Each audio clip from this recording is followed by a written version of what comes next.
Vamos a hablar con un especialista, Alberto Rusco Lequier, nuestro analista internacional, y algo que habíamos planteado, Albert, sumamente importante, que es la famosa ruta de la seda. ¿Cómo estás, Albert? Bienvenido. ¿Qué tal? Gracias, Santiago, por el contacto. Bueno, efectivamente, cuando hablamos de la ruta de la seda, simplemente quiero comentar que la ruta de la seda fue, por lo menos, pergeñada en el siglo II antes de la era común, quiere decir, del año 130 aproximadamente antes de la era común, y continuó hasta el siglo XV.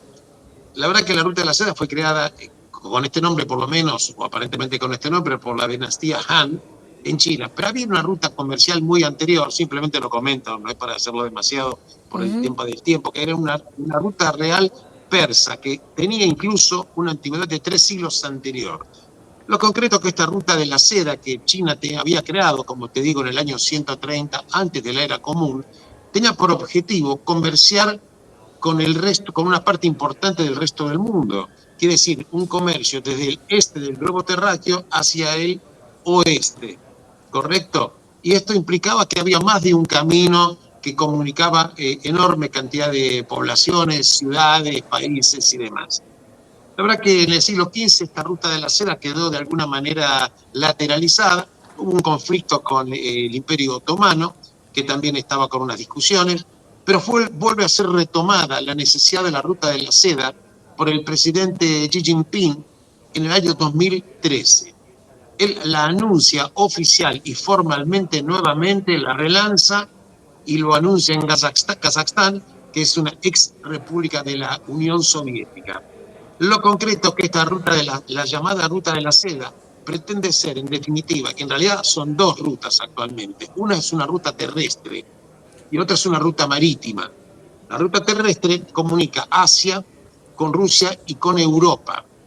Y la ruta marítima comunica el Pacífico Occidental, el Océano Índico, el Mar Mediterráneo, África y América. La verdad es que esto implica una estructura que hay que crear, invertir, puertos, caminos, centrales, para que toda esta enorme masa territorial quede conectada para poder ejercer comercio desde China hacia todos los países que conecta. Te voy a Ah, dar algunos números que es importante. te quería, Año 2021. Albert, te quería preguntar Sí, algo, porque este tema que planteamos tiene que ver más con lo marítimo, porque claro, sabemos que los hutíes atacaban barcos que entraban por el Mar Rojo. ¿Qué pasa? La diferencia entre lo que cuesta transportar por tierra las mercaderías de China, vamos a poner a Italia, y lo que cuesta transportarlo por mar. evidentemente el transporte se hace por un tema de economicidad, se hace por vía marítima, obviamente, porque los barcos son de una enorme cantidad que pueden portar enorme cantidad de mercadería, esto no hay duda. Lo que vos bien apuntás es que los hutíes ahí en Yemen están taponando la ruta que conecta el Océano Índico, ¿correcto? Que conecta el Océano Índico hasta el Mar Rojo, y del Mar Rojo es la conexión por el Canal de Suez que permite llegar al Mar Mediterráneo, y luego el Mar Mediterráneo con otra ruta adicional se conecta con el Océano Atlántico. Lo concreto, en la ruta de la seda, ¿por qué es importante para China? En el año 2021, te quiero comentar, números económicos, se han comerciado 400.000 millones de dólares entre los países que estaban integrados en esta ruta de la seda. Actualmente la ruta de la seda tiene el concurso de 145 países. 19 países son de América Latina. Representaría aproximadamente un 55% del PBI mundial, me refiero a los países que lo integran, y un 70% de la población mundial. La verdad que para que te hagas una idea, la parte marítima sale básicamente de Shanghái. Para que la gente se haga una idea, cuando hablamos de Shanghái, hablamos que maneja 35 millones de contenedores por año. Claro. 35 millones de contenedores por año, y está manejando algo así como 2.000 barcos portacontenedores por mes. Una dimensión enorme. Pero quiero comentarte que la ruta de la seda también está siendo utilizada como un instrumento de avance geopolítico. Y cuando hablamos de avances geopolíticos, estamos viendo una acción que lleva a China a tener una expansión territorial, comercial y demás. Te voy a dar un ejemplo. Por ejemplo, cuando Sri Lanka, un país pequeño, 65.000 kilómetros cuadrados, accionó, por ejemplo, para construir un puerto con la financiación de China. China invirtió 1.100 millones de dólares. El puerto luego no generó ganancias. Finalmente Sri Lanka tuvo que ceder el puerto por 99 años a China y prácticamente perdió soberanía en esa situación. Otro ejemplo lo tenemos, por ejemplo, un ejemplo en América Latina, en Chancay, en Perú, que es una situación portuaria que trata también de ser bioceánica. La verdad que en Perú también vemos el brazo de China financiando los enormes proyectos. Entonces, en la ruta de la seda también forma parte de lo que hoy se denomina la geoeconomía, la economía y la política que con medidas económicas tienen por objetivo lograr situaciones muy, muy puntuales. Entonces, China no regala la plata, no se supone que lo regale, lo hace en principio financiando proyectos con cláusulas que son muchas veces desconocidas, y las cláusulas desconocidas a veces uno se pregunta por qué. Independientemente de la ruta de la seda, fíjate, en el año 2012 aproximadamente, acá se instaló una base de observación espacial en la provincia de Neuquén. Se hizo un acuerdo por 50 años que quedó totalmente secreto. Luego vino el expresidente Macri y dijo que iba a develar qué es lo que había ahí en ese contrato. Lo dijo, pero nunca lo develó. Y la verdad es que también es cierto que hay una disputa entre Estados Unidos y China, a punto tal de que viste que la semana pasada, Santiago, empezaron a haber rumores de que algo se está queriendo avanzar desde Estados Unidos para instalar una base militar en Tierra del Fuego. ¿Por qué? Porque Tierra del Fuego es la entrada a lo que es la Antártida. Entonces, cada país o cada estas potencias económicas tratan de manejar una dominancia mundial, una expansión territorial, una situación económica, utilizando esta ruta de la seda, utilizando préstamos y en otros casos, otro país como Estados Unidos también con otro tipo de presiones económicas. Pero lo concreto es que si las rutas, por ejemplo, como bien vos lo apuntás, Santiago, marítimas, son las venas a través de los cuales fluye el intercambio de mercaderías.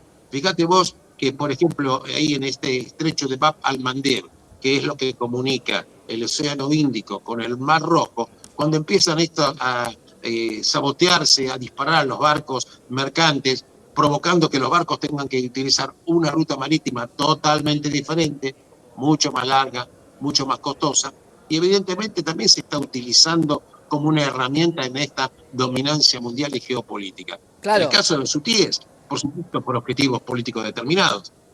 recordemos que en algún momento donde el canal de Suez había quedado por el famoso Evergreen cruzado y no se podía utilizar, había que dar la vuelta a África. Ese costo, Albert, si lo maneja Estados Unidos, se le impide a China entrar a Europa desde ese lado. A eso apuntaba, sobre todo entendiendo que la visita de Donald Trump fue justamente a Arabia, a Emiratos Árabes, a Qatar, y que también pueden definir, y con la relación que tiene con Egipto, pueden definir el no paso comercial de China. ¿Crees que se puede llegar a eso? Mira, vos sabés que todas las fichas están sobre la mesa. Yo personalmente, hoy estamos viendo una administración norteamericana con actitudes que uno a veces un poco se sorprende desde el punto de vista de la lógica. Personalmente no creo, personalmente, lo cual no quiere decir que sea imposible. No lo creo. No obstante, ten en cuenta que Egipto es un aliado norteamericano. Es un aliado norteamericano. Cuando hablamos del canal de Suez, es un paso fundamental, absolutamente, Claro. desde el Mar Rojo, y es un lugar de transporte de mercaderías enorme. Recordemos que cuando, por ejemplo, estaba Gamal Abdel Nasser, expresidente de Egipto, ya fallecido, ¿te acuerdas que había bloqueado el canal de Suez cerrado? Y esto provocó una guerra entre Israel, por ejemplo, con Egipto, por otros motivos. En definitiva, si vos cerrás rutas de navegación, cortás el comercio, podés asfixiar el tráfico comercial, podés asfixiar económicamente y podés incidir o tratar de incidir desde el punto de vista geopolítico en esta situación. Claro. Por eso hay que entender, Santiago, como siempre vos y yo lo hemos comentado, nunca hay que ver que la economía está disociada de la geopolítica. Estamos viendo enfrentamientos entre dos gigantes, China y Estados Unidos. Enfrentamiento que no está totalmente claro, porque viste que se entró una especie de tregua provisoria con aranceles que desde el 145 llegaron al 30%, todavía siguen las charlas, no se sabe. Pero respecto a la visita de Trump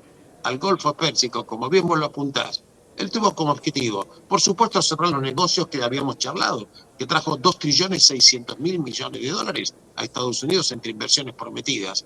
Y también es cierto que logró que los hutíes pactaron con Estados Unidos que no iban a sabotear, no iban a bombardear con los misiles a los barcos norteamericanos. Claro, Trump, el acuerdo que hizo fue simplemente respecto de los barcos norteamericanos. Claro. No hubo negociaciones respecto de otra navegación. No es inocente tampoco. ¿Y por qué lo planteó también, Albert? Porque justamente cuando asume Donald Trump, plantea que el canal de Panamá, que también une dos océanos, no podía estar manejado por gente de China.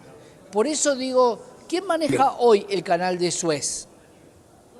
Mira, la verdad que el canal de Suez está en manos de Egipto, absolutamente. Puede haber empresas que lo operan, pero básicamente la soberanía la tiene Egipto. De esto no se cuestionó.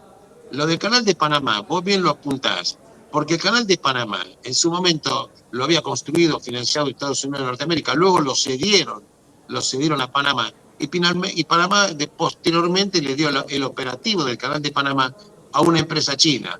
La verdad es que Trump en su momento acusó que la mayor parte del tránsito comercial de norteamericanos pasa por el canal de Panamá.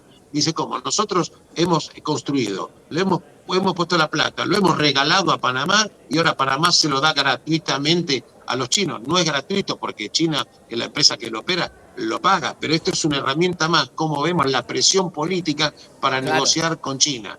Respecto del canal de Panamá, no es inocente que, por ejemplo, se construyó el puerto de Chancay en Perú, de una inversión muy importante que también está financiado por los chinos. Esto es un tema. Bueno, por eso la Argentina tenía un rol con China antes del gobierno de Javier Milei y después del gobierno de Javier Milei. Pero también te lo pregunto porque en la mentalidad de Donald Trump, Estados Unidos ha ayudado mucho a Egipto siempre, y si Egipto decidiera plantear una administración china, también sería un gran problema, y sobre todo porque quieren manejar a través de los aranceles. Vos lo podés manejar a través de los aranceles o a través de los pasos comerciales. Por eso para mí era muy importante tratar el tema de la seda con vos, esta ruta tan puntual donde toca también India, parte de los BRICS. Absolutamente. Insisto, hablamos de la ruta de la seda y repito esta cifra, 145 países lo integran, 55% del PBI mundial. Y respecto fíjate vos cómo lo estamos viendo acá en Argentina. Hace pocas semanas, una alta autoridad norteamericana, creo que fue el secretario del Tesoro, dijo que Argentina no va a tener, y lo digo simplemente lo que él mismo dijo, que Argentina tiene que liberarse del swap de China, que tiene por una cifra aproximada de 20.000 millones de dólares. ¿Qué quiere decir?